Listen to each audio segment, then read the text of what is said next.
আলু দিয়ে চিকেন কষা। চিকেনটার মধ্যে নুন, হলুদ, গোলমরিচের গুঁড়ো, একটু লঙ্কার গুঁড়ো দিয়ে আর টক দই, ফাটানো টক দই দিয়ে ভালো করে মাখিয়ে নিতে হবে। চিকেনটাকে মাখিয়ে তারপর তার মধ্যে একটু সর্ষের তেল দিয়ে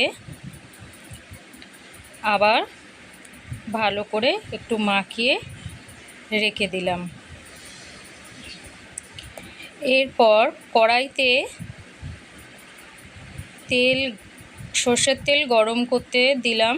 গরম হয়ে গেলে আলুগুলো টুকরো টুকরো আলুগুলো ছেড়ে দিয়ে নুন হলুদ দিয়ে ভালো করে লাল লাল করে ভেজে নিতে হবে।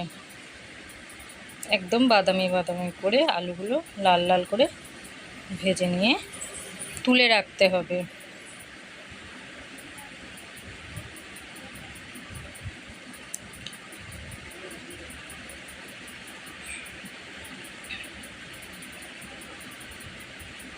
আলুগুলো তুলে রাখার পর ওর মধ্যে আরেকটু সর্ষের তেল দিয়ে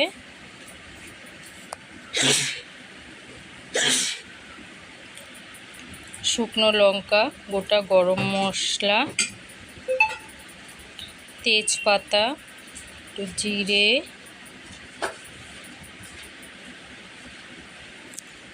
দিয়ে ভালো করে নাড়াচাড়া, একটু চিনি দিয়ে দিলাম একটু কালার আসার জন্য। দিয়ে ভালো করে নাড়াচাড়া করে গন্ধটা একটু বেরোলেই পেঁয়াজ কুচিগুলো দিয়ে দিতে হবে।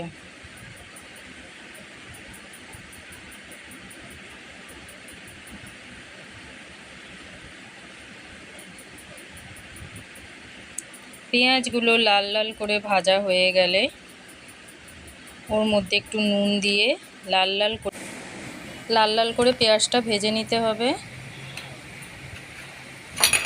তারপর এর মধ্যে আদা রসুনটা দিলাম 2 চামচ মতন,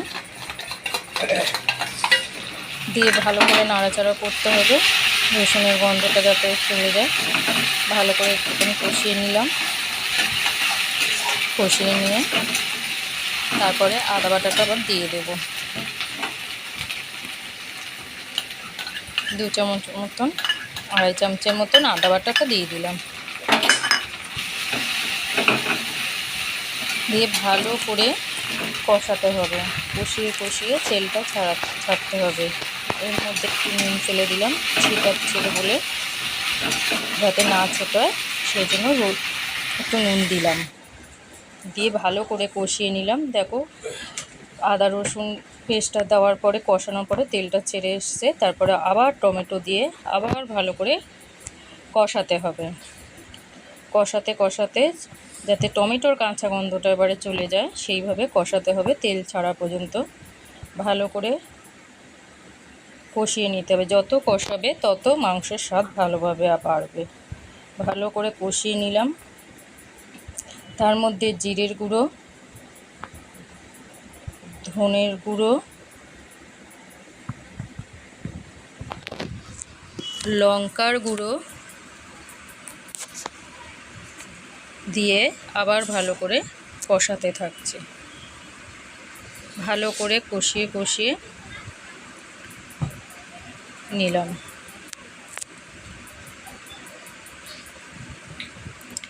এরপর ম্যারিনেট করা মাংসটা দিয়ে মশলার সঙ্গে ভালো করে মিশিয়ে নিয়ে এবারে অনেকক্ষণ ধরে কষাতে থাকতে হবে যাতে মাংসর মধ্যে সব মশলাগুলো লেগে যায়।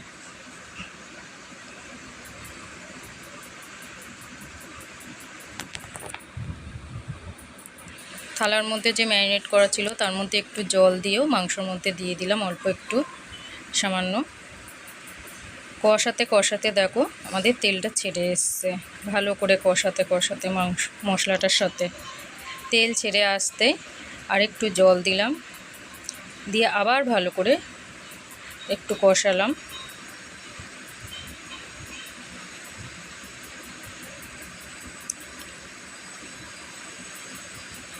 দেখো ফুটতে রয়েছে। এর মধ্যে একটু নুন দিয়ে দিলাম। আগে থেকেই ম্যারিনেট করা ছিল মাংসর মধ্যে নুন, তাই অল্প একটু নুন দিলাম। দিয়ে চাপা দিয়ে রাখলাম মাংসটা একটু যাতে সেদ্ধ হয়। তারপরে আলু দিয়ে ভালো করে কষিয়ে দিলাম। তারপর গরম মশলা দিয়ে